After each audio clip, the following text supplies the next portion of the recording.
Honorable President Jinping, distinguished excellencies, distinguished participants of the summit of the Communist Party of China and political parties from around the world, dear friends. It gives me great pleasure to convey to you on behalf of our President Milo Djukanovic and on behalf of the DPS, most sincere congratulations, primarily on the occasion of 100th anniversary of the Chinese Communist Party, and best wishes for a successful and fruitful summit. Furthermore, it represents an honor to take part in an event like this, whose significance is worldwide. Undoubtedly, I would prefer to be with you in person, but unfortunately, the circumstances are limiting still.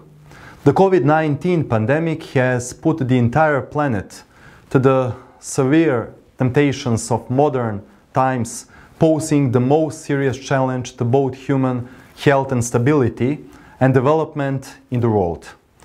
A demanding and challenging period awaits us. Therefore, we must work together to eliminate the consequences of the crisis, and as has been shown so far, multilateralism is our best instrument in the fight against this and all the potential upcoming global threats.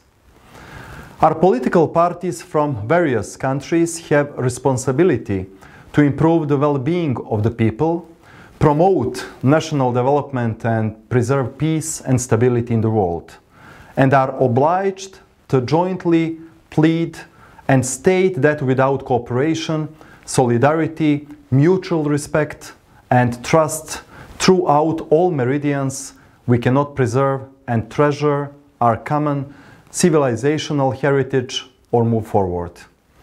I deeply believe that the summit is a great opportunity to express the readiness of all participants to learn from each other, share, help, cooperate, and based on mutual respect and mutual benefit, grasp common development and contribute to the prosperity of our societies, at the same time encouraging dialogue and integration among different civilizations.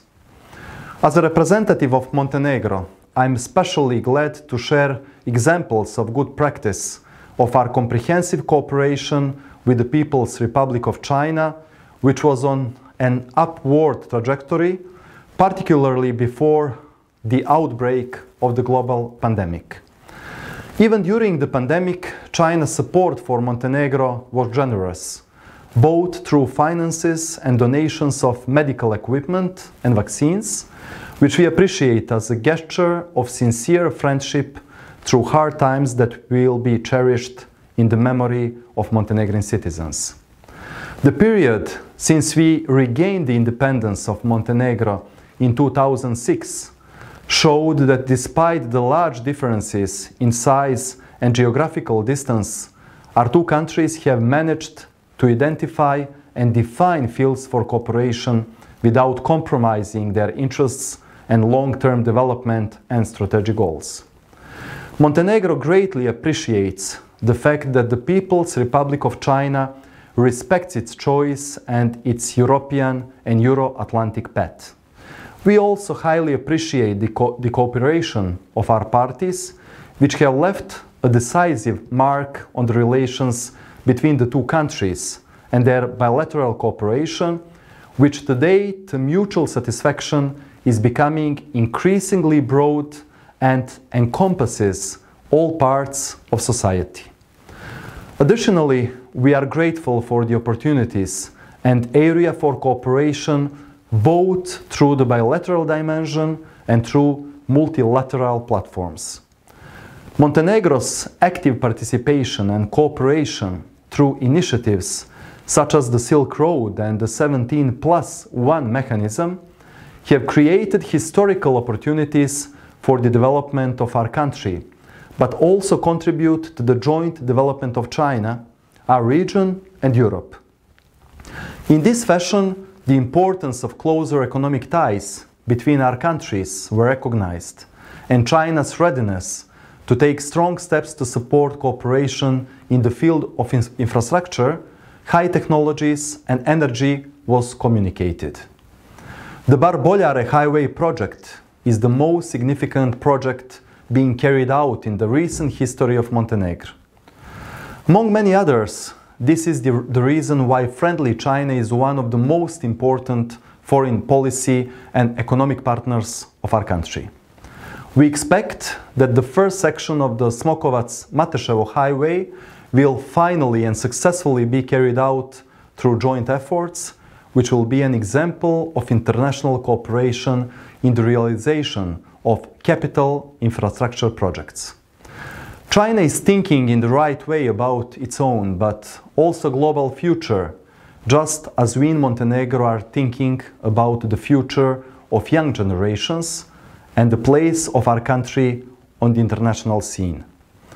This obliges us to continuously consider and search for new opportunities for the implementation of sustainable projects through various forms of cooperation. Montenegro possesses great development opportunities in the field of energy, tourism and transport connections, agricultural production, and aims to valorize it in cooperation with credible partners. In the times of challenging global political and social processes, there are healing initiatives such as today's summit, which affirms peace, cooperation, openness, inclusion and mutual learning, and promotes coordinated development and mutual progress. The vision of the President of China and the Secretary General of the Central Committee of the CPC, Jinping, is extremely important for China's global position. Therefore, I want to use this opportunity to draw a parallel with the importance of what our President and DPS President Milo Djukanovic has and wishes for Montenegro. When it comes to the current state of the world economy, there is a need for political leadership that will unite wisdom and reach consensus to promote broad cooperation. Leaders with a vision influence not only the internal affairs of their countries, but also international cooperation, which is primarily aimed at valorizing economic and development potentials, but also at improving overall political and security stability. Thus, we will demonstrate in the best way that the pandemic, but also the upcoming future challenges, have not and will not prevent us from turning to meaningful and open policy aimed at solving economic and social tasks, strengthening stability, and building a prosperous global society. It is now that we need to show the determination which illustrates that we want and can pave the way for new political perspectives that will help us more easily reach the exchange and integration of goods, technology, capital, and personnel. I want to assure you that you can count on the full support of the Democratic Party of Socialists and Montenegro. Allow me to once again thank you for the provided opportunity and your attention.